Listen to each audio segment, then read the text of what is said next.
বিশ্বনবীর জামানায় এক লোক মূর্তির ইবাদত করত, মূর্তিটারে সবসময় আদর করত, মূর্তিটারে সব সময় ভালোবাসতো, সোহাগ করতো, মূর্তির কাছে চাইতো, রাত্রিবেলা উঠে মূর্তির কাছে কেঁদে কেঁদে মনের দুঃখ বলতো আর জিকির করতো সনম সনম সনম। আর সনমের বিপরীত কি? সমাদ। একদিন তার প্রিয় মূর্তিটাকে রেখে, তার কল্পিত খোদাটাকে রেখে সে বাজারে গেল। বাজার থেকে এসে দেখে তার মূর্তি গোসল করে দাঁড়ায় আছে, উপরে পানি, গোসল করা পানি। He thought it is the water of mercy and বারাকা। সে ভাবলো যেহেতু আমার খোদার গায়ের পানি, এটা রহমতের পানি হবে। কথা বলেন, খোদায় যদি গোসল করে খারাপ পানি দিয়ে করবে নাকি? কথা কয় না, এটা অনেক দামি পানি হবে, এটা নিশ্চয়ই বরকতের পানি হবে। He thought it is the water of mercy and blessings and water of rahma। সে ভাবলো এটা রহমতের পানি, এই পানিকে তো এমনি মিস করা যায় না। যত রোগ আছে সব রোগের নিয়তে এখনই খাওয়া শুরু করে দেই। জিব্বা দিয়ে চাটতে শুরু করেছে। Started to suck it, the water of baraka. When he started to suck it, he found the taste is little bit weird. The taste is bitter. স্বাদটা একটু কটা কটা লাগে, লোনা লোনা লাগে, টক টক লাগে। বাট সে মনে মনে ভাবে এটা তো রহমতের পানি, ইট শুড বি সুইটার। এটা তো মিষ্টি হওয়ার কথা। কি হওয়ার কথা? It should be sweeter, but it is bitter. স্বাদটা কেমন টক টক, কটা কটা, লোনা লোনা, লবণ লবণ লাগে। ঘটনা কি? রহমতের পানি, খোদার গায়ের পানি, এটা কটা হবে কেন? খুঁজতে লাগলো কোনো কিছু ঘটছে কিনা। আশেপাশে তাকায় দেখে হাদিসে এসেছে সালাবান। সালাব মানে কি কে জানে? কুত্তা না, খ্যাকশিয়াল। আসলে কি? খ্যাকশিয়াল। আমরা বলে ফেলি যে কুকুর, আসলে দুইটা কুকুর সে দেখতে পেল, আর দেখলো এখনো রহমতের পানি পড়তেছে জায়গা দিয়ে জায়গা দিয়ে। রহমতের পানি ইজ ড্রপিং ডাউন, পানি পড়ছে এখনো। বুঝতে আর বাকি রইল না আসলে এটা রহমতের পানি না, এটা গজবের পানি। কথা বলেন, রেগে মেগে আগুন। ঘটনা কি? এতদিন ভাবতাম খোদা, এখন দেই হুদা। রাতের ঘুম নষ্ট করে কত রাত কেঁদেছি, কত রাত মনের কথাগুলো তাকে আমি বলেছি, এখন দেহি হুদা। আগে ভাবতাম খোদা, আসলে তো এইটা আমার কিচ্ছু করতে পারবে না, এটার এখন সাইজ করার সময় আসছে। কথা কন। মূর্তিটাকে নিয়ে জমিনের মধ্যে আছড়াতে শুরু করলো, ভাঙতে ভাঙতে হাত আলাদা করলো, খোদার হাত পা সব আলাদা করে ফেলছে। খোদারে মাইরা সাইজ করে তুরজা করে ফেলাইছে। হাত পা, খোদার হাত পা নিয়ে বিশ্বনবীর কাছে চলে গিয়েছে, যে বলে আব্দুল্লাহর বেটা মুহাম্মদ, বড্ড ভুলের ভেতরে আমি ছিলাম। এই নাম কল্পিত খোদা, এই মূর্তি আমারে কিছু করতে পারবে না। যে নিজেকে খ্যাকশিয়ালের পেশাব থেকে নিজের দেহটারে বাঁচাতে পারে না, এই খ্যাকশিয়ালের পেশাব থেকে যে নিজের রক্ষা করতে পারলো না, সে কিয়ামতের দিন কঠিন মুসিবতের কালে জাহান্নামের আগুন থেকে আমারে কেমনে বাঁচাবে? কেমনে বাঁচাবে? আমি আর এই কল্পিত খোদার ইবাদত করতে চাই না। আপনি আমাকে শাহাদা পড়িয়ে দেন। কি পড়িয়ে দেন? ঝিনুকের ভেতর লুকিয়ে থাকে যেমন মতি, ঝিনুকের ভেতর লুকিয়ে থাকে যেমন মতি, কালমা শাহাদাতে আছে আল্লাহর জ্যোতি, কালমা শাহাদাতে আছে আল্লাহর জ্যোতি। পড়েন সবাই। ঝিনুকের ভেতর লুকিয়ে থাকে যেমন মতি, ঝিনুকের ভেতর লুকিয়ে থাকে যেমন মতি, কালমা শাহাদাতে আছে আল্লাহর জ্যোতি, কালমা শাহাদাতে আছে আল্লাহর জ্যোতি। পড়েন আল্লাহু আকবার। এসে বলে আব্দুল্লাহর বেটা মুহাম্মদ, আর আমি এই কল্পিত মূর্তির ইবাদত করতে চাই না, আমারে পড়িয়ে দেন লা ইলাহা ইল্লাল্লাহু মুহাম্মাদুর রাসূলুল্লাহ সাল্লাল্লাহু আলাইহি ওয়াসাল্লাম। কালিমা পড়ে মুসলমান হয়ে গিয়েছে। তার মানে এই সূরার আরেকটা নাম হচ্ছে সূরাতুস সামাদ। তিনটা নাম আমরা শিখলাম এই সূরার। প্রথমে শিখেছি সূরাতুত তাওহীদ, 2 নম্বরে শিখেছি সূরাতুল মারিফা, 3 নম্বরে শিখেছি সূরাতুস সামাদ। এই সূরাটা অনেক ফজিলতপূর্ণ সূরা। বিশ্বনবী এই সূরাটাকে বড্ড বেশি ভালোবাসতেন। বিশ্বনবী সাল্লাল্লাহু আলাইহি ওয়াসাল্লাম ফজরের যে 2 রাকাত সুন্নাত, মাগরিবের যে 2 রাকাত সুন্নাত, এই সুন্নাত নামাজে এই সূরাটা পড়তেন। জোরে পড়েন সুবহানাল্লাহ।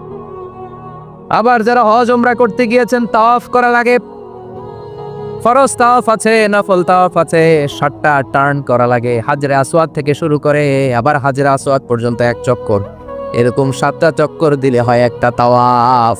সব নবীরা সব আল্লাহর ওলিরা, পৃথিবীর সব মুসলমানরা আল্লাহর এই ঘরকে কেন্দ্র করে প্রতিদিন তাওয়াফ করে, কোন সুবহানাল্লাহ। এবং তাওয়াফের এই ইবাদতটা পৃথিবীর শুধু ওই এক জায়গায় করা যায়। নামাজ পৃথিবীর সব জায়গায় পড়া যায়, ঠিক কিনা? মসজিদুল হারামেও পড়া যায়, বাংলাদেশেও পড়া যায়। জিকির আল্লাহর ঘরেও করা যায়, এখানেও করা যায়। দান ওখানেও করা যায়, এখানেও করা যায়। কিন্তু তাওয়াফের মতো ইবাদত, এটা কি সব জায়গায় করা যায়? নাগাইশে তাওয়াফ করতে পারবেন? সিঙ্গাপুরে পারবেন? আমেরিকায় পারা যাবে? পারা যাবে কোথায়? আল্লাহর ঘরকে কেন্দ্র করে মক্কাতুল মুকাররমাতে প্রতিদিন আল্লাহর ঘরের উপর 120টা রহমত নাজিল হয়। সিত্তিনা লিত-তাইফিন, তার মধ্য থেকে 60টা রহমত হচ্ছে যারা আল্লাহর ঘরকে তাওয়াফ করে তাদের জন্য। আরবাঈনা লিল মুসাল্লিন, 40টা হচ্ছে যারা আল্লাহর ঘরের সামনে নামাজ পড়ে তাদের জন্য। 40 আর 60 মিলে 100, বাকি রইল কয়টা? বলে 20 লিন-নাযিরিনা ইলাল কাবা, বাকি 20টা রহমত যারা নামাজ পড়ে না, তাওয়াফ করে না, শুধু আল্লাহর ঘরের গিলাফের দিকে তাকিয়ে থাকে, তাদের উপর 20টা রহমত। বিষ্ণু ঈসা ইসলাম তাওয়াফ করার পরে 2 রাকাত নামাজ পড়তে হয়। এই 2 রাকাত নামাজের দ্বিতীয় রাকাতে সূরাতুল ইখলাস পড়তেন, প্রথম রাকাতে পড়তেন সূরাতুল কাফিরুন। তাওয়াফের সালাতে প্রথম রাকাতে কোন সূরা? সূরাতুল কাফিরুন। দ্বিতীয় রাকাতে সূরাতুল ইখলাস বিষ্ণুই পড়তেন। আবার বিতরের সালাতের শেষ রাকাতে বিষ্ণুই পড়তেন সূরাতুল ইখলাস। বিতরের সালাত করবেন কয় রাকাত? প্রথমে 2 রাকাত, তারপরে সালাম ফিরিয়ে আবার 1 রাকাত। এইটা সবচেয়ে সহি পদ্ধতি। আবার মাঝে মাঝে বিষ্ণুনবী 3 রাকাত একসাথে পড়তেন, বসতেন শুধু শেষ বৈঠকে, এটাও ঠিক আছে। আবার আমরা যেটা পড়ি বাংলাদেশে, এটারও দলিল আছে, তবে আম দলিল, এটার খাস দলিল নাই, স্পেসিফিক দলিল নাই। বিষ্ণু বলেছেন তোমরা বিতরের নামাজকে মাগরিবের নামাজ থেকে আলাদা করে পড়ো। আমরা সেটাও করি, কারণ মাগরিবের নামাজে আমরা 3 রাকাতের পরে এরকম আল্লাহু আকবার বলে হাত উঠাই, তা আলাদা হয়েছে না? আবার আমরা আল্লাহুম্মা ইন্না নাস্তাইনুকা পড়ি, এটা কি মাগরিবের নামাজে পড়ি নাকি? তাহলে পার্থক্য আছে না নাই? তবে প্রথম 2টা বেশি শক্তিশালী। রাতে 2 করে নামাজ পড়বেন, সবশেষে আপনি 1 রাকাত পড়বেন। বিষ্ণু বলেছেন ইজআলু আখিরা সালাতিকুম ফিল লাইলি বিতরা, তোমরা রাতের শেষ নামাজটাতে বিতরের নামাজ বানিয়ে দিও। সুবহানাল্লাহ পড়েন। এই জন্য যাদের তাহাজ্জুদের অভ্যাস আছে, তাহাজ্জুদের পরে পড়া সুন্নাত। যাদের তাহাজ্জুদের অভ্যাস নাই, আশার সালাতের পরে পড়ে ফেলবেন। ইন্নাল্লাহা বিতরুন ইউহিব্বুল বিতরা, আল্লাহ নিজে বেজোর, তাই বেজোরকে তিনি পছন্দ করেন। এজন্য দিনের নামাজ, রাতের নামাজ সবই বেজোর। সারাদিন যা পড়লেন, মাগরিবের 3 রাকাত পড়ার মধ্য দিয়ে সব বেজোর হয়ে যায়। আবার রাতে 4 রাকাত, 2 রাকাত করে যত নামাজ পড়লেন, শেষে 1 রাকাত বেতের দিয়ে বা 3 রাকাত বেতের দিয়ে সব বেজোর হয়ে যায়। এই 3 রাকাত বেতেরের নামাজের সর্বশেষ রাকাতে বিষ্ণুনবী ছোট্ট সূরাটা পড়তেন। সুবহানাল্লাহ পড়বেন না? এই আমলগুলো করতে রাজি আছেন তো? মনে থাকবে সবার? আবার বিষ্ণুনবী বলতেন সূরাতুল ইখলাস সাধারণ সূরা না, এটা সুলুসুল কোরআন, 1/3 অফ দ্য বুক, কোরআনের 3 ভাগের 1 ভাগ। কোরআন 30 পারা। এই সূরা একবার তেলাওয়াত করলে 10 পারার সওয়াব হয়ে যায়, 2 বারে পড়লে 20 পারার সওয়াব হয়ে যায়, 3 বারে পড়লে 30 পারার সওয়াব হয়ে যায়। পড়েন সুবহানাল্লাহ। 1/3 এই পুরো কিতাবের 1/3, 1/3 অফ দ্য বুক সুলুসুল কোরআন। একবার পড়লে 10 পারা, 2 বার পড়লে, 3 বার পড়লে 30 পারা। অনেক মুহাদ্দিসিন এবং মুফাসসিরিনরা বলে না, সুলুসুল কোরআন 1/3 অফ দ্য বুক দিয়ে বিশ্বনবী এটা বুঝায় নাই। বিশ্বনবী বুঝিয়েছে অন্য একটা জিনিস। সেটা কি?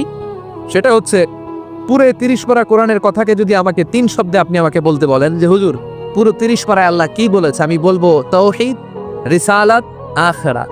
এই 3টা কথা পুরো 30 পারা কোরআনের ভেতরে আল্লাহ তাআলা আমাদেরকে বলেছেন। তাই কোরআনের যে সূরারই তাফসীর আমি করি না কেন, সেখানে হয় তাওহীদ, নয় রিসালাত, নয় আখিরাতের কথা সেখানে আছে না নাই?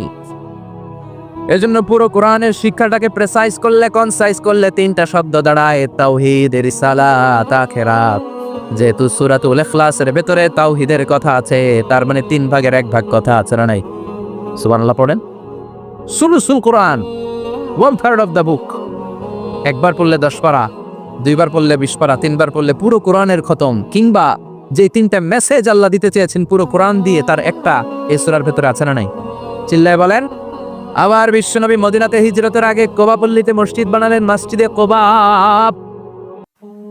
হজ করতে গেলে, উমরা করতে গেলে লোকজন এই মসজিদটাতে বড্ড ভিড় করে, কারণ বিশ্বনবী প্রতি শনিবার, প্রতি সপ্তাহের শনিবার এই মসজিদে যেতেন। কি বার? কথা বলেন। এজন্য মদিনাতে গেলে শনিবারে জিয়ারাত করা সুন্নাত। প্রতি শনিবারে বিশ্বনবী মসজিদে নববী থেকে হেঁটে হেঁটে হেঁটে হেঁটে এই মসজিদে কোবায় যেতেন। বিষ্ণু বলেছেন যারা ঘর থেকে ওযু করে এই মসজিদে কুবায় যে 2 রাকাত নামাজ পড়বে, একটা কবুল উমরা হজের সওয়াব আল্লাহ তার আমলনামায় দিয়ে দিবে। এই মসজিদে কুবা মসজিদের জন্য বিশ্বনবী একজন ইমাম নির্ধারণ করলেন। ইমাম সাহেবকে বললেন, যাও তুমি নামাজ পড়াও। বিশ্বনবীর অ্যাপয়েন্ট দেয়া ইমাম সাহেব কুবা পল্লীতে যে নামাজ পড়ানো শুরু করলেন, কিন্তু সমস্যা বেড়ে গেল। তিনি মাগরিবের নামাজ, এশার নামাজ আর ফজরের নামাজ, মানে যেই নামাজে আওয়াজ করে কেরাত পড়তে হয়, কয় নামাজে আওয়াজ করে কেরাত? কথা বলেন, কি কি? মাগরিব, এশা, ফজর। এই ইমাম সাহেব ইমামতির চান্স পেয়ে প্রতি রাকাতের নামাজে সূরা ফাতিহা পড়ার পরই সূরা ইখলাস দিয়ে নামাজ শুরু করে, তারপরে আরেকটা সূরা পড়ে, আবার দ্বিতীয় রাকাতে সূরাতুল ফাতিহা পড়ে, আবার সূরা ইখলাস। ফজরের সময়ও সূরা ইখলাস, এশার সময়ও সূরা ইখলাস, মাগরিবের সময়ও এই সূরা। মুসল্লিরা সব খেপে গিয়েছে, সবাই বলে, ও ইমাম সাহেব, ঘটনা কি? খালি কুল হুয়াল্লাহ পড়েন কেন? আর সূরা নাই আপনার? খালি কুল হুয়াল্লাহ পাইছেন নাকি? না গাইস, জামে মসজিদের ইমাম সাহেব মাগরিবের প্রথম রাকাতেও সূরাতুল ইখলাস, দ্বিতীয় রাকাতেও ইখলাস, এশার নামাজের প্রথম রাকাতেও ইখলাস, দ্বিতীয় রাকাতেও ইখলাস, ফজরের রাকাতেও ইখলাস, দ্বিতীয় রাকাতেও ইখলাস। কি করবেন? আজকে ইমামের একদিন কি আমার একদিন? পাইছেন কি আপনি? সবাই বলে, আপনি পাইছেন কি? ইমাম সাহেব কয়, পড়তে মন চাইলে পড়ো, নাইলে অন্য মসজিদে যাও। কারণ এটা বাংলাদেশের সিস্টেমে সভাপতি সেক্রেটারির নিয়োগ দেয়া ইমাম না, নিয়োগ দিয়েছে বিশ্বনবী। আবার ক্যান্সেল করলেও লাগবে বিশ্বনবীরে, ঠিক কিনা? নিয়োগ দিয়েছে বিশ্বনবী, নিয়োগ বাতিল করলেও করবে কে? বিশ্বনবী। মুসল্লির তো কোনো এখতিয়ার নাই। সব মুসল্লিরা মিলে বিশ্বনবীর দরবারে যায়, যে বলে, নবী, কি ইমাম সাহেব দিলেন, কুল হুয়াল্লাহ ছাড়া কিছু পারে না, খালি কুল হুয়াল্লাহ, কি এক মুসিবতে আছি। প্রত্যেক নামাজে কুল হুয়াল্লাহু আহাদ দিয়ে শুরু করে, এরপরে আরেক সূরা পড়ে। ঘটনা কি? বিশ্বনবী বললেন, ইমাম সাহেব রে ডাকো। বিশ্বনবী ইমাম সাহাবীরে বললেন, ও সাহাবী, কেন এই কাজটা করো? তোমার মুসল্লিরা বলে, প্রতি রাকাতে কেন কুল হুয়াল্লাহ দিয়ে শুরু করো, ঘটনাটা কি? অন্য সূরা পড়ো না কেন? সাহাবী বলে, নবী গো, এই সূরাটারে আমি বড্ড বেশি ভালোবাসি, কারণ ফিহি সিফাতুর রহমান, এই সূরার ভেতরে আমার আল্লাহর পরিচয় আছে গো নবী। এই ছোট্ট সূরার ভেতরে রব্বুল আলামিন যত সুন্দরভাবে নিজের পরিচয়টা বলে দিয়েছেন, কোরআনের কোন সূরার ভেতরে সেই পরিচয় আমি পাই না। তাই এই সূরাটা দিয়ে প্রতি রাকাতে নামাজ শুরু না পড়লে আমার কলিজা ঠান্ডা হয় না গো নবী। বিশ্বনবী বললেন, ঠিক আছে, চেঞ্জ করার দরকার নাই, তুই প্রতি রাকাতেই কুল হুয়াল্লাহই পড়বি। সুবহানাল্লাহ পড়েন। প্রতি রাকাতেই তুমি সূরাতুল ইখলাস পড়বা, ইমামতি বাতিল হবে না। তবে জেনে রেখো, এই সূরার প্রতি ভালোবাসা কিয়ামতের দিন তোমার জান্নাতে পাঠায়া দিবে। এই সূরার ভালোবাসার কারণে জাহান্নামের আগুন তোমার জন্য হারাম করে দিয়েছে কে? এজন্য সূরাতুল ইখলাস বেশি বেশি তেলাওয়াতের দরকার আছে না নাই? কথা বলেন। আজকে থেকে বেশি বেশি সূরাতুল ইখলাস তেলাওয়াত করবেন তো? সবাই রাজি আছেন তো? নবম হিজরির ঘটনা। বিশ্বনবী সাল্লাল্লাহু আলাইহি ওয়াসাল্লাম তাবুকের যুদ্ধে গেলেন। বিশ্বনবী তাবুকের ময়দানে আসছে শুইনা কাফের মুশরিকের আন্ডা বাচ্চা সব দৌড়। কারণ বিশ্বনবী কোনো যুদ্ধে গেলে বা কোনো জায়গায় দাঁড়ালে ওনার ডানে বায়ে সামনে পেছনে 1 মাসের এরিয়ার মধ্যে যদি কোনো কাফের মুশরিক থাকে, তাদের অন্তরের ভেতরে বিশ্বনবীর ব্যাপারে ভয় আর ধুকধুকানি তৈরি করে দেয় কে? বিশ্বনবী তাবুকের ময়দানে গেলেন। রোমান সাম্রাজ্যের খ্রিস্টান সৈনিকেরা যখন জানতে পারলো বিশ্বনবী এসেছে, সব সৈনিক নিয়ে দৌড়। আইজো দৌড়, কাইলো দৌড়, কই যুদ্ধের দরকার নাই, ভিক্ষা লাগবো না, আগে কুত্তা ঠেকান, সব দৌড়। কোনো যুদ্ধ ছাড়াই বিশ্বনবী জিতে গিয়েছে, কোন সুবহানাল্লাহ। বিশ্বনবী আল্লাহ শুকরিয়া করলেন। হঠাৎ বিশ্বনবী দেখলেন আকাশের সূর্যের আলো ক্ষীণ হতে শুরু করেছে, কমতে শুরু করেছে। তিনি খেয়াল করে দেখলেন এর কারণ সাইয়েদনা জিব্রাইল বিশাল ফেরেশতাদের বহন নিয়ে পৃথিবীতে নেমে আসছেন। পড়েন সুবহানাল্লাহ। এসে বললেন, ইয়া রাসূলুল্লাহ, আমি 1,40,000 ফেরেশতা নিয়ে নেমে এসেছি। আপনি কি জানেন না, ঠিক একটু আগে মদিনাতে আপনার এক প্রিয় সাহাবা, তার নাম হচ্ছে মুআবিয়া ইবনে মুআবিয়া আল মুজানি, একটু আগে শেষ নিঃশ্বাস ত্যাগ করেছে। বিশ্বনবী বললেন, ইন্না লিল্লাহি ওয়া ইন্না ইলাইহি রাজিউন। সাইয়েদনা জিব্রাইল বললেন, ও নবী, আপনি কি আপনার প্রাণের সাহাবীর জন্য গায়েবানা জানাজা পড়বেন না? বিশ্বনবী বললেন, অবশ্যই পড়ব। গায়েবানা জানাজা চেন তো? এটা পড়া কিন্তু সুন্নাহ। সামনে লাশ নাই, কিন্তু আমি ইমাম, সবাই দাঁড়ালেন পেছনে, আল্লাহু আকবার, 4টা তাকবীর দিয়ে আমরা নামাজ পড়লাম, মৃত ভাইয়ের জন্য দোয়া করলাম, এটার বলে গায়েবানা জানাজা। সুবহানাল্লাহ পড়েন। বিশ্বনবী বললেন, অবশ্যই পড়ব। সাহাবীদের মধ্যে ঘোষণা দিলেন, ও সাহাবারা, তোমাদের ভাই মুআবিয়া ইবনে মুআবিয়া আল মুজানি কিছুক্ষণ আগে মদিনাতে ইন্তেকাল করেছে। তোমাদের ভাইদের জন্য সবাই বাইরে বের হয়ে আসো, এই মাত্র আমরা এই মুহূর্তে আমরা গায়েবানা জানাজা পড়ব। বিশ্বনবী প্রথম কাতারে দাঁড়ালেন, হাজার হাজার সাহাবারা লাইন ধরে দাঁড়ালো। সাইয়েদনা জিব্রাইল 1,40,000 ফেরেশতা নিয়ে সাহাবাদের পেছনে 2টা লাইনে দাঁড়িয়ে গেলেন। প্রথম লাইনে 70,000, দ্বিতীয় লাইনে আরো 70,000, 1,40,000 ফেরেশতাদের বহর। আর সাহাবারা মিলে আল্লাহু আকবার বলে গায়েবানা জানাজা শুরু করলেন। নামাজ শেষ। বিশ্বনবী তো অবাক, ঘটনা কি? কোন সাহাবীর গায়েবানা জানাজায় তো ফেরেশতা নামে না আকাশের উপর থেকে। বিশ্বনবী জিজ্ঞেস করলেন, জিব্রাইল, কোন সাহাবীর গায়েবানা জানাজায় তোমরা আকাশ থেকে এত ফেরেশতার বহর নিয়ে নামা নাই? কি এমন আমল করেছে আমার মুআবিয়া? কি এমন ভালো গুণ ছিল, ভালো আমল ছিল, যার কারণে আরশের উপরে তার এত সম্মান, যার কারণে 1,40,000 ফেরেশতার বহর নিয়ে তোমরা দুনিয়াতে নেমে এসেছো? সাইয়েদনা জিব্রাইল বললেন, নবী, তেমন কোনো বড় আমল নয়, ছোট্ট একটা আমল, কিন্তু আমলটারে ভালোবেসেছে কে? আপনার এই প্রিয় সাহাবী হাঁটতে বসতে চলতে ফিরিতে সব সময় পড়তো কুল হুয়াল্লাহু আহাদ আল্লাহুস সামাদ লাম ইয়ালিদ ওয়া লাম ইউলাদ ওয়া লাম ইয়াকুল লাহু কুফুয়ান আহাদ। পড়েন আল্লাহু আকবার। এজন্য বেশি বেশি সূরাতুল ইখলাস তেলাওয়াত করতে রাজি আছেন তো? মনে থাকবে?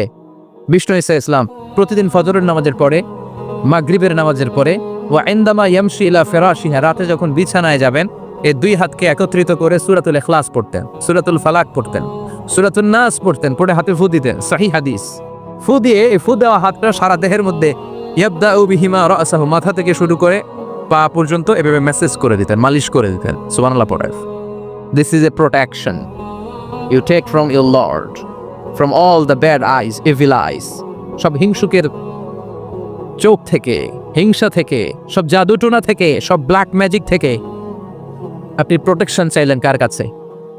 সকালবেলা যদি এই 3টা সূরা পড়ে ফু দেন, এটাকে আরবিতে বলে কুল আস-সালাসা, কারণ এই 3টা সূরা শুরুতেই কুল আছে না নাই?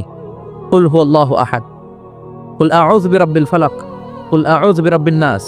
এজন্য 3টাকে আরবিতে বলে কুল আস-সালাসা, মানে 3 কুল। কি বলে? 3 কুল। সূরাতুল ইখলাস, সূরাতুল ফালাক, সূরাতুন নাস। ফজরের পরে, মাগরিবের পরে আর বিছানায় যাওয়ার সময় 2 হাত একত্রিত করে ফু দিবেন, সারা গায়ে মেসেজ করবেন। মনে থাকবে? আজকে থেকে মনে থাকবে তো? কালকে থেকে এটার আমল করা যাবে না?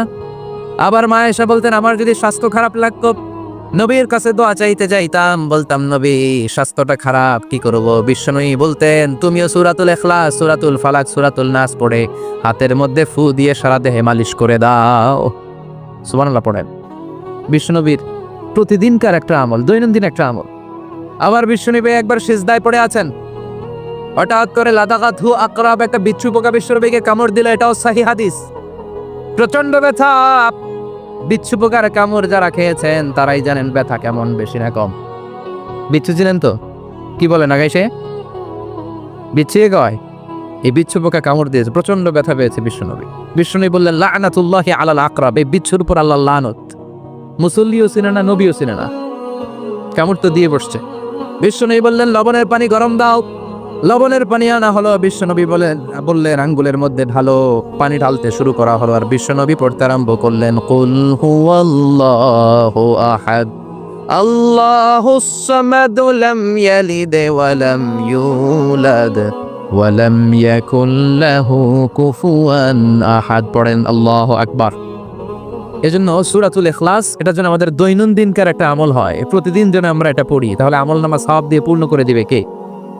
এই মাক্কি সূরাটি কেন এবং কোন সিচুয়েশনে, কোন পরিস্থিতিতে মক্কায় নাজিল হলো তার একটা ব্যাকগ্রাউন্ড আছে। এটাকে বলে শানে নুজুল। কেন নাজিল হলো শুনতে মনে চায়? কষ্ট হচ্ছে না তো? আবার তো নাকি কঠিন হচ্ছে না, সহজ, আন্ডারস্ট্যান্ডেবল, বোধগম্য হচ্ছে? বোঝা যায় না? বোঝা যায়? আলহামদুলিল্লাহ পড়ে। মক্কার লোকেরা এসে বিশ্বনবীরে ধরল, ইয়া মুহাম্মদ বাইয়িন লানা সাল্লাল্লাহু আলাইহি ওয়াসাল্লাম বাইয়িন লানা নাসাবা রাব্বিক। ও আব্দুল্লাহর বেটা মুহাম্মদ, তোমার রবের নসবনামা বর্ণনা করো। কি নামা? কথা কন। নসবনামা বুঝেন তো কি? না, বংশ পরিচিতি। মাশাআল্লাহ। নসবনামা মানে বংশ পরিচিতি, বংশধারা, বংশ তালিকা। যেমন আমার নাম মিজানুর রহমান, আব্বার নাম আলী আহমদ, দাদার নাম জাইনুল আবিদিন, তার বাপের নাম মাকরাম।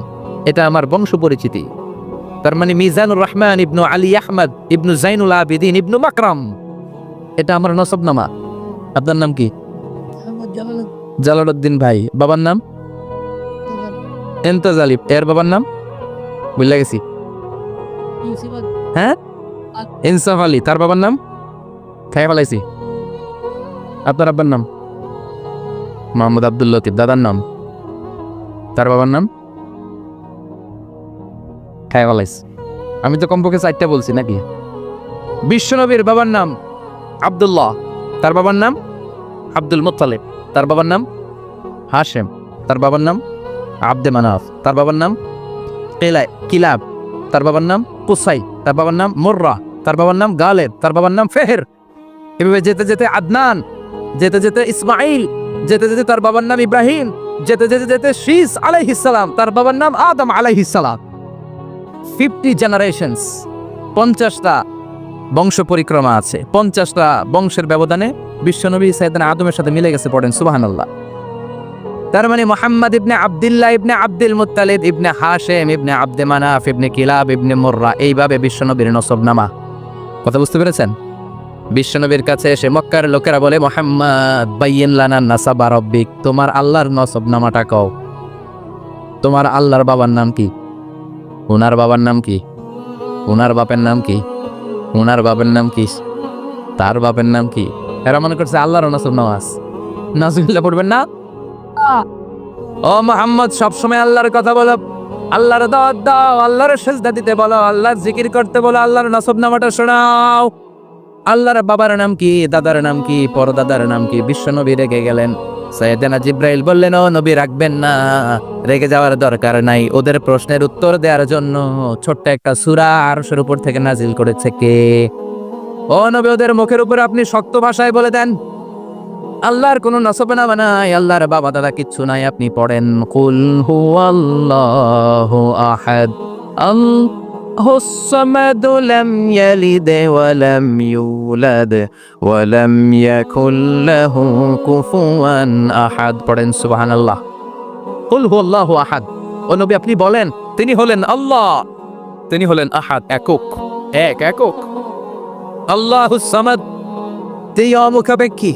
লাম ইয়ালিদ ওয়া লাম ইউলাদ, জন্ম দেয় নাই, কারো কাছ থেকে জন্ম নেয়ও নাই। ওয়া লাম ইয়াকুল লাহু কুফুয়ান আহাদ, গোটা বিশ্বে তার মতো কেউ নাই, তিনি তার মতো। কাফেররা তো টাসকি খেয়ে গেছে। সুবহানাল্লাহ পড়ে। আবার এর শানে নুজুলে আরেকটা বর্ণনা পাওয়া যায়। মুশরিকরা এসে বলল, ইয়া মুহাম্মদ বাইয়িন লানা জিনসা রাব্বিক, তোমার রব কি দিয়ে তৈরি বলো। ও মুহাম্মদ, আমরা মানুষ মাটির তৈরি, ফেরেশতারা জিনের তৈরি, ফেরেশতারা নূরের তৈরি, আর জিন জাতি হলো আগুন দিয়ে তৈরি। আমাদের ঘরের আসবাবপত্রগুলো কাঠের তৈরি। এবার বলো, তোমার আল্লাহ কিসের তৈরি? আহুয়া মিন ফিদ্দা, তোমার আল্লাহ কি রূপার তৈরি? রূপার খোদা? আহুয়া মিন যাহাব, নাকি সোনার খোদা? স্বর্ণ দিয়ে বানানো আল্লাহ?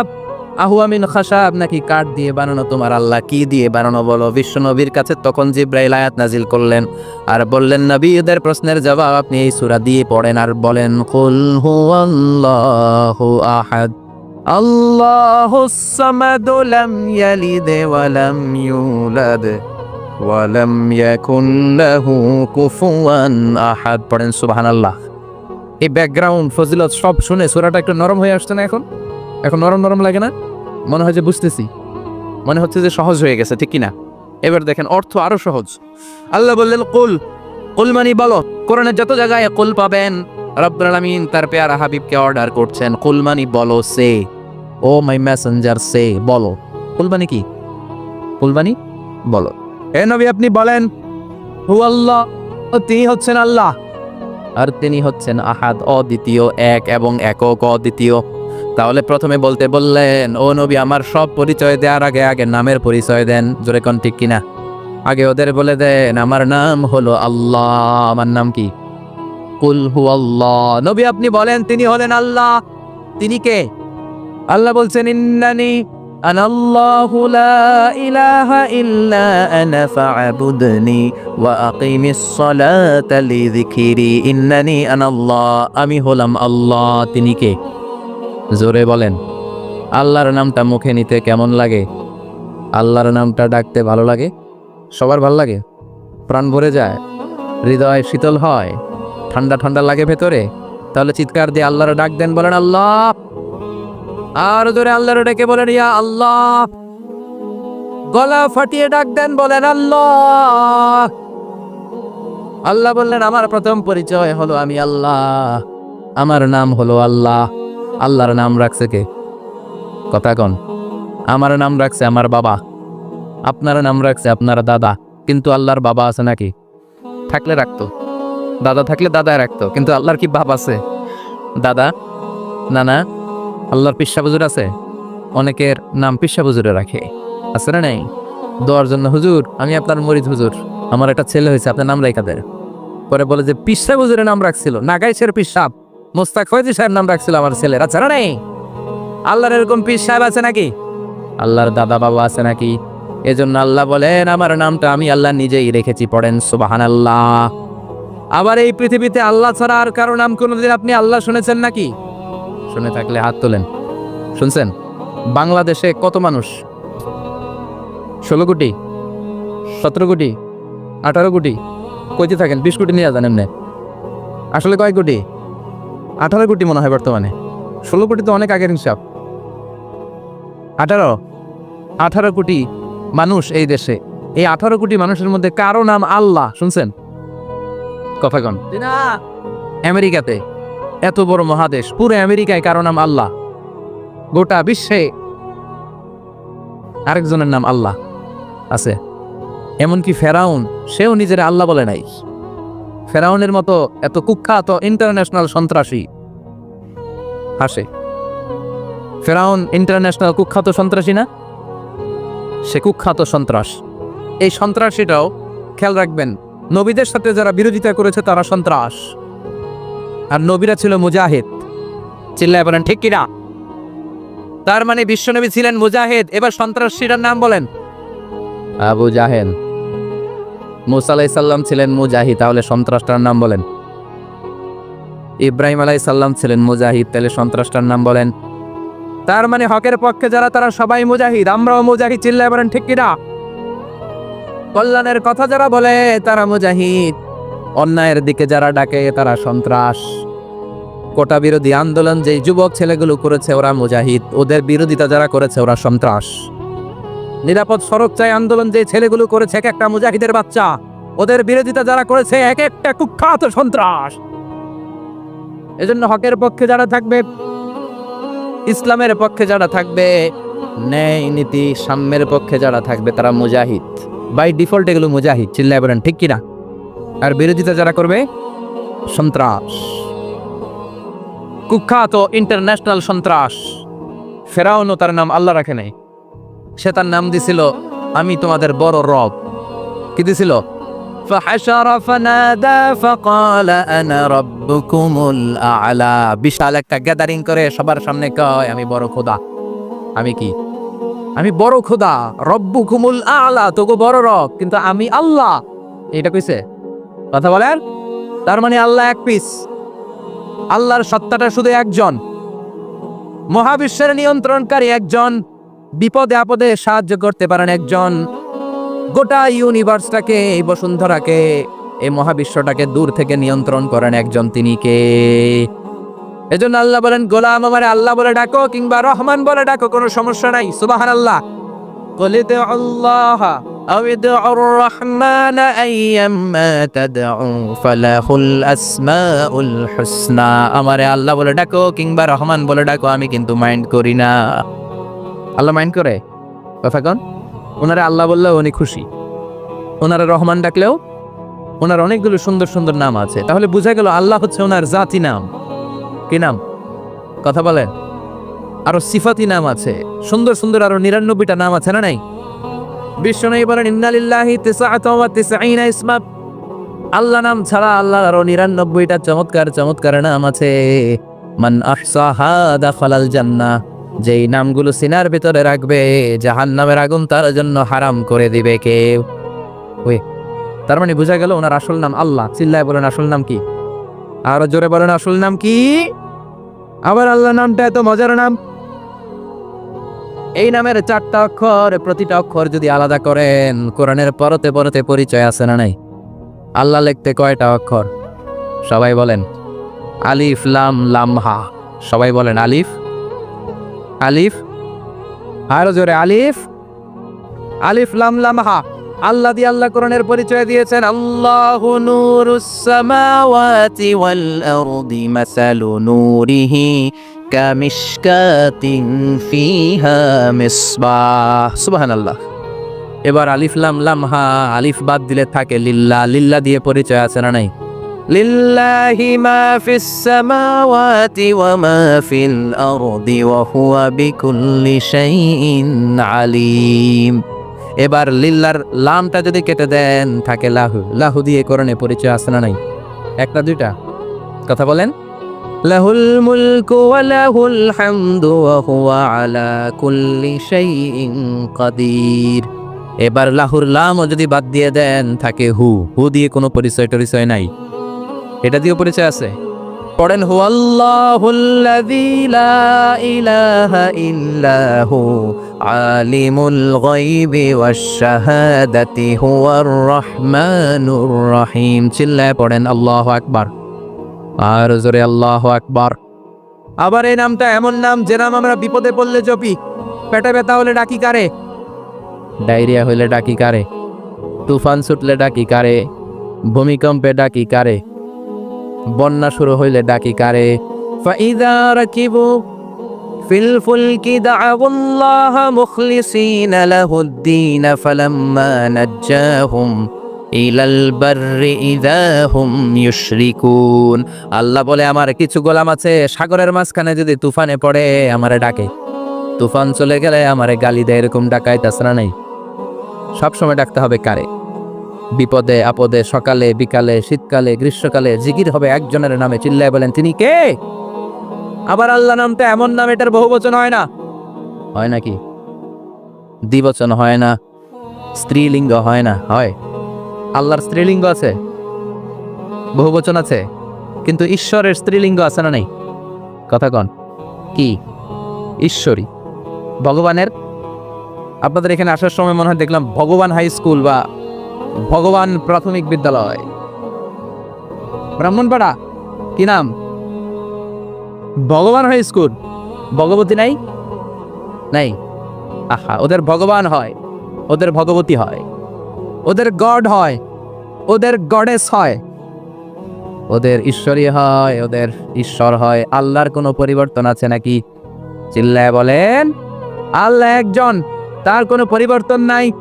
আমরা বললাম আল্লাহ বুঝেছি তোমার অনেক ক্ষমতা, তোমার নামটা বড় মধুর নাম, প্রতিটা অক্ষর আলাদা করলেও পরিচয় পাওয়া যায়। তোমার আসল নাম আল্লাহ, কিন্তু এই যে তুমি আল্লাহ, তুমি কতদিন ধরে আল্লাহ? কতদিন? কবে থেকে আছো? কতদিন থাকবা? প্রশ্ন আসে না নাই? মাঝে মাঝে প্রশ্ন আসে না উনি কয়দিন ধরে আছে? কতদিন ধরে ওনার এত ক্ষমতা? কতদিন পর্যন্ত ওনার এই ক্ষমতা কন্টিনিউ করবে? প্রশ্ন হয় না? কথা বলেন। সে উত্তর আল্লাহ দিলেন। আল্লাহ বললেন হুয়াল আউয়ালু ওয়াল আখিরু ওয়াল যাহিরু ওয়াল বাতিন ওয়া হুয়া বিকুল্লি শাইইন আলিম। আল্লাহ বললেন আমি প্রথম, আমি শেষ, আমি প্রকাশ্য, আমি গোপন, সূচনাহীন। অতীতকাল থেকে আমি আল্লাহ আছি, শেষহীন সীমানাহীন ভবিষ্যৎ পর্যন্ত থাকব। তিনি কবে থেকে আছেন? সূচনাহীন অতীত না, প্রথম থেকে না, সূচনাহীন অতীত। ভালো ব্যাখ্যা হচ্ছে সূচনাহীন প্রথম থেকে বলে আল্লাহ এটাই বোঝালেন সূচনাহীন অতীত। এমন অতীত যেটার সূচনা নাই, আবার এমন ভবিষ্যৎ যেটার শেষ। তার মানে প্রথমেও তিনি, শেষেও তিনি, প্রকাশ্যেও তিনি, গোপনেও তিনি। জোরে কোন ঠিক কিনা? একবার রাতের নামাজ, সম্ভবত এশার নামাজ, খুব ছোট্ট করে শেষ করে দিলেন। তো সাহাবারা জিজ্ঞেস করলেন ইয়া রাসূলুল্লাহ, নামাজ তো এত তাড়াহুড়ো করতে আপনাকে কখনো দেখিনি। তিনি বললেন আমি নামাজের মাঝখানে এক ছোট্ট বাচ্চার কান্না শুনেছি। আনাস রাদিয়াল্লাহু বর্ণনা করেন যে কানা রাসূলুল্লাহ সাল্লাল্লাহু আলাইহি ওয়াসাল্লাম ইয়াসমাউ বুকা আস-সাবিয়্যি মা উম্মি। আমি যখন নামাজে ইমামতি করছি পেছনে মহিলাদের কাতারের ওখান থেকে একটা ছোট্ট শিশুর কান্নার আওয়াজ আমার কানে আসলো। দেখেন কি সেন্স। তো আমার মনে হচ্ছিল বাচ্চার কান্নায় পেছনের কাতারে মায়ের বড্ড কষ্ট হচ্ছে, যে মাটা বাচ্চাটাকে নিয়ে এসছে উইমেন প্রেয়ার হলে, তাকে বাচ্চাটাকে ম্যানেজ করতে বা সামলাতে মায়ের বড্ড কষ্ট হয়ে যাচ্ছে আমার মনে হচ্ছে। এজন্য আমি নামাজটা একটু শর্টকাটে শেষ করে দিয়েছি। Could you imagine that? কি নবী আমরা পেয়েছি, কিরকম কনসিডারেট ছিলেন, কতটা সুবিবেচক ছিলেন, অন্যের প্রতি কতটা সহানুভূতিশীল ছিলেন তিনি, অন্যের যাতে কোনো সমস্যা না হয় এটা খেয়াল করতেন। মুআয ইবনে জাবাল রাদিয়াল্লাহু তাআলা আনহুকে মদিনার পাশেই এক মসজিদের ইমাম করে পাঠালেন। উনি ইমামতির দায়িত্ব পেয়ে একবার মাগরিবের নামাজে সূরা বাকারা তেলাওয়াত শুরু করলেন। কোরআনের সবচাইতে ছোট সূরা, তাই না? সূরাতুল বাকারা, হ্যাঁ, সবচেয়ে ছোট সূরা। তো ওনার হয়তো তেলাওয়াত করতে করতে একটা ইমোশন চলে আসছে, উনি তো সুরের ঝংকার দিয়ে তেলাওয়াত করতেছেন। এখন পিছনে যারা মুসল্লি ছিল এরা ছিল সব কৃষিজীবী সাহাবী। এরা কি ছিল? সারাদিন ওট দিয়ে খেজুর গাছে পানি দিয়ে যান যায় কোনো রকম ফরজ পেরে যায় ঘুমাইতে হবে। এই সাহাবীরা যখন পিছনে দাঁড়াইছে আর উনি ধরছে কোন সূরা, আওয়াজ করে বলুন না একটু, সূরাতুল বাকারা। এখন ওনারা তো আর থাকতে পারে না, ওনার সাথে থাকতে না পারে এক সাহাবী নামাজ রেখে দিয়ে ডাইরেক্ট রাসূল সাল্লাল্লাহু আলাইহি ওয়াসাল্লামের কাছে, কারণ বড় হুজুর তো আছে মদিনায়, যে বিচার দিছে রাসূলুল্লাহ। দেখেন এমন একজনকে ইমাম করে অ্যাসাইন করেছেন, উনি মাগরিবের সালাতে সূরা বাকারা পড়ে, আর আমরা হচ্ছি কৃষিজীবী শ্রমজীবী সাহাবী, আমাদের তো এত বড় কেরাতের সাথে জয়েন করা সম্ভব না। রাসূল সাল্লাল্লাহু আলাইহি ওয়াসাল্লাম রেগে গেলেন, চেহারাটা আগুনের গোলার মতো লাল হয়ে গেল। মুআয ইবনে জাবাল রাদিয়াল্লাহু তাআলা আনহুকে ডেকে পাঠালেন, ডেকে বললেন, আফাত্তানুন আনতা ইয়া মুআয, আফাত্তান, তুমি কি ফিতনা সৃষ্টি করতেছো? ওখানে পাঠাইছি কমিউনিটির ইউনিটি ধরে রাখার জন্য, তুমি ওখানে যে ফিতনা সৃষ্টি করতেছো। তুমি কি সাব্বিহ ইসমা রাব্বিকাল আ'লা এই সূরা তোমার মুখস্থ নাই? ওয়াদ-দুহা ওয়াল লাইলি ইযা সাজা এটা পারো না? ওয়াশ-শামসি ওয়া দুহাহা এটা মুখস্থ নাই? তো তুমি কেন এই সূরাগুলো দিয়ে নামাজ পড়াও না? কেন পড়াও না? এরপর তিনি বললেন, যখন ইমামতির সুযোগ পেয়ে লম্বা কেরাত ধরো না, ছোট্ট কেরাত দিয়ে নামাজ শেষ করো।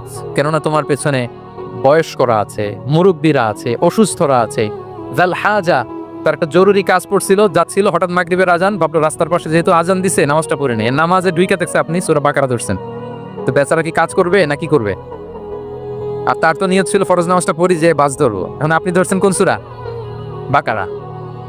দেখেন রাসূল ইসলাম বললেন, যখন ইমামতির চান্স পাবে ছোট সূরা পড়বে, আর যখন তুমি একা পড়বে ফালিউতাউবিল বাশা, যত লম্বা করতে মনে চায় করো, রুকু করো লম্বা, সেজদা করো লম্বা, কেরাত করো লম্বা।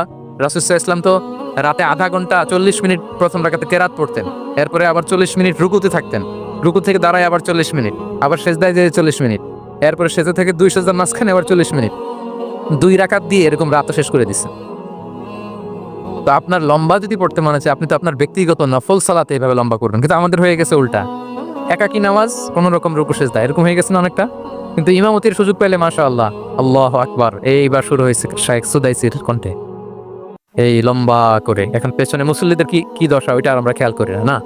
আমাদেরকে অন্যের প্রতি সহানুভূতিশীল হতে শিখিয়েছে ইসলাম, কনসিডারেট হতে শিখিয়েছে, সুবিবেচক হতে শিখিয়েছে, যেটা রাসূল সাল্লাল্লাহু আলাইহি ওয়াসাল্লাম করেছেন। এবং রাসূল সাল্লাল্লাহু আলাইহি ওয়াসাল্লাম কোনো কাজে কাউকে পাঠালে ওনার বিখ্যাত সে বাণীটা বলে দিতেন যে ইয়াসসিরু ওয়ালা তুআসসিরু বাশশিরু ওয়ালা তুনাফিরু, সহজ করে উপস্থাপন করো, কঠিন করো না। সুসংবাদ দিও, মানুষকে দিন থেকে ভাগিও না। আমরা মানুষকে ভয় দেখাই, আমরা এত কঠিন করে ইসলামকে উপস্থাপন করি, মানুষ বলে আগে যেটা করতাম ওইটাই ভালো। তো আমরা যেন দিনকে কঠিন না করি, আমাদের কোনো অ্যাটিটিউডের কারণে যেন মানুষ ইসলাম থেকে ভেগে না যায়। আরেকটা উদাহরণ দেখুন, একবার মাগরিবের কিংবা এশার নামাজে রাসূল সাল্লাল্লাহু আলাইহি ওয়াসাল্লাম লম্বা সেজদা দিলেন। এত লম্বা সেজদা তিনি কখনো দেন না। নামাজ শেষে সাহাবারা জিজ্ঞেস করলেন, ইয়া রাসূলুল্লাহ, আপনি কি নামাজের মাঝখানে অসুস্থ হয়ে গেলেন নাকি? অথবা কোরআনের আয়াত নাজিল হলো নাকি, ওহী নাজিল হলো নাকি? রাসূল সাল্লাল্লাহু আলাইহি ওয়াসাল্লাম বললেন, কুল্লু যালিকা লাম ইয়াকুন ওয়ালাকিন নাবনি ইরতাহালানি ওয়া কারিহতু আন উআজ্জিলাহু হাত্তা ইয়াকদি হাজাতা। বললেন না, অসুস্থ হই নাই, ওহী নাজিল হয় নাই। আমি যখন সেজদায় গিয়েছি, আমার 2 ছোট নাতি হাসান হোসেন আমার কাঁধের উপরে চেপে বসেছে। যতক্ষণ না ওরা খেলা শেষ না করে নিচে নেমেছে, আমি সেজদায় লুটিয়েছিলাম, নেমেছে এরপরে মাথা উঠিয়েছি। আমার মাথা উঠানোর কারণে ওদের খেলার একটু ডিস্টার্ব হবে, এজন্য আমি আর সেজদা থেকে মাথা উঠাই নাই। সুবহানাল্লাহ পড়বেন না? দেখেন, নাতির খেলার যেন ডিস্টার্ব না হয়। পেছনের মহিলা সারির এক বোনের নামাজের সমস্যা হচ্ছে, এগুলো উনি খেয়াল করতেন, ছোট ছোট বিষয়গুলো উনি খেয়াল করতেন। এটাকে বলে কনসিডারেট মাইন্ডসেট। কি বলে? তাহলে আমরা অন্যের প্রতি যেন সহানুভূতিশীল হই, নাকি শুধু নিজেরটাই দেখবো? অন্যেরটা দেখার দরকার আছে না নাই বলেন? আচ্ছা, 8 নাম্বার হচ্ছে ট্রান্সপারেন্সি। খাবার ট্রান্সপারেন্সি মানে হচ্ছে স্বচ্ছতা। ওনার জীবনের চাইতে, ওনার বায়োগ্রাফির চাইতে স্বচ্ছ বায়োগ্রাফি আপনি পাবেন না। No public and private division, and in the long history of time no one's life has been recorded more transparently than the life of Prophet Muhammad sallallahu alaihi wasallam. রাসূল সাল্লাল্লাহু আলাইহি ওয়াসাল্লামের চেয়ে বেশি পৃথিবীতে এমন সেকেন্ড কোনো পার্সন আপনি দেখাতে পারবেন না যার জীবনের সবকিছু রেকর্ডেড। সবকিছু রেকর্ডেড। এরকম আছে? ঘরে কি করেছেন, বাইরে কি করেছেন, স্ত্রীর সাথে কি করেছেন, বন্ধুর সাথে কি করেছেন, সাহাবাদের সাথে কি করেছেন, শত্রুর সাথে কি করেছেন, অল আর রেকর্ডেড। সব এন্ড ক্রিস্টাল ক্লিয়ার, একেবারে স্বচ্ছ পানির মতো, স্ফটিক কাচের মতো ক্লিয়ার, ট্রান্সপারেন্ট। ওনার সব কাজে উনি স্বচ্ছতা বজায় রাখতে চাইতেন। কতটা স্বচ্ছ ছিলেন একটা মজার ঘটনা শোনাই আপনাদেরকে। সহিহ বুখারীতে এসেছে, রমাদানের শেষ 10 দিন, দ্য লাস্ট 10 days অফ রমাদানে তিনি ইতিকাফ করতেন। ইতিকাফ অবস্থায় স্ত্রীরা এসে রাতে দেখা করে যেত, জরুরি কথা আলাপ থাকলে সেরে যেত। একবার রাতে সফিয়া বিনতে হুয়াই ইবনে আখতাব রাদিয়াল্লাহু তাআলা আনহা আসলেন, ওনার স্ত্রী। কথা হলো এবার ওনাকে একটু এগিয়ে দিবেন, মসজিদ থেকে রাসূল ইসলাম বারান্দার দিকে পাশ দিয়ে আসলেন এগিয়ে দেওয়ার জন্য। ইন দ্য মিন টাইম, ভাই ভিডিও করবেন না, mobile should be in pocket. জি, বারবার বলবো না, পকেটে রাখ, অন্যদের ডিস্টার্ব হচ্ছে আমি দেখতেছি। হঠাৎ 2জন আনসারি সাহাবী পাশ দিয়ে হেঁটে যাচ্ছেন, রাসূল সাল্লাল্লাহু আলাইহি ওয়াসাল্লাম আম্মাজানকে বিদায় দিবেন এখানে। হঠাৎ করে তিনি আওয়াজ করে বললেন, আলা রিসলিকুমা, এই দাঁড়াও। ওই সাহাবী 2জন রাসূল সাল্লাল্লাহু আলাইহি ওয়াসাল্লামের সাথে কে এটা টের পায় নাই, বুঝতে পারে নাই। বোরকায় আবৃত কোন এক নারী দেখে রাসূল আর ওই নারীকে দেখে তারা আরো দ্রুত গতিতে হাঁটতে শুরু করে দিচ্ছে, আমরা চলে যাই এখান থেকে। দেখেন রাসূল সাল্লাল্লাহু আলাইহি ওয়াসাল্লাম নিজের অবস্থানকে ট্রান্সপারেন্ট করার জন্য বললেন, আলা রিসলিকুমা, দাঁড়াও। দাঁড়ালেন। তখন রাসূল সাল্লাল্লাহু আলাইহি ওয়াসাল্লাম বললেন যে, ইন্নাহা উম্মুকুম সফিয়া, আমার পাশে যাকে দেখতে পাচ্ছ বলে দেয়া ভালো যে সে কিন্তু অন্য কোনো নারী নয়, সে তোমাদের মা উম্মুল মুমিনিন সফিয়া। সাহাবারা বলে, সুবহানাল্লাহ ইয়া রাসূলুল্লাহ, ইয়া রাসূলুল্লাহ, এ কেমন কথা? আপনি কেন আমাদের কাছে জবাবদিহি করতে যাচ্ছেন বা ক্লারিফাই করছেন? আপনার পাশে কোনো নারী এত রাতে যদি দাঁড়িয়ে থাকে, তিনি তো আমাদের মাদের মধ্যে থেকেই তো একজন হবেন, কেন আপনি বলতেছেন? তখন রাসূল সাল্লাল্লাহু আলাইহি ওয়াসাল্লাম বললেন যে, না, ইন্না শাইতানা ইয়াজরি মিনাল ইনসানি মাজরাদ দাম, শয়তান মানুষের রগে রগে চলাচল করে। ওয়া ইন্নী খাশীতু আইয়ুকযিফা ফি কুলুবিকুমা শাররান, আরেক বর্ণনায় আছে শাইআন, আমার ভয় হয় হয়তো শয়তান কোনো সন্দেহের উদ্রেক তোমাদের হৃদয়ে ঢুকায় দিতে পারে। সুবহানাল্লাহ। এজন্য আমি ক্লিয়ার করে দিলাম, এটা আমার বউ, আমার স্ত্রী, তোমাদের মা সফিয়া। 2জন সাহাবী যদি চলে যায়, এমন হতেই পারতো বাড়িতে যে একজন আরেকজনকে জিজ্ঞেস করতে পারতো যে, আচ্ছা নবীর পাশে যে কালো বোরকা পরা মহিলাটা ছিল দেখছো না, এটা কে? তখন একজন হয়তো বলতো, কে আর হবে, আমাদের মাই তো হবে, কোনো এক মা। আরেকজন বলবে, আমাদের উম্মুল মুমিনের কেউ ছিল নাকি অন্য কেউ? এরকম একটা হুট করে সন্দেহের উদ্রেক মাথায় আসতে পারে না যে ওনার স্ত্রী ছিল না অন্য কেউ ছিল? আসতে পারে কি পারে না বলেন? ওই সন্দেহের অবকাশটুকু রাসূল সাল্লাল্লাহু আলাইহি ওয়াসাল্লাম রাখেন নাই। উনি বলে দিলেন যে এটা তোমাদের মা, এটা সফিয়া। এই সন্দেহের অবকাশের কোনো সুযোগ নাই।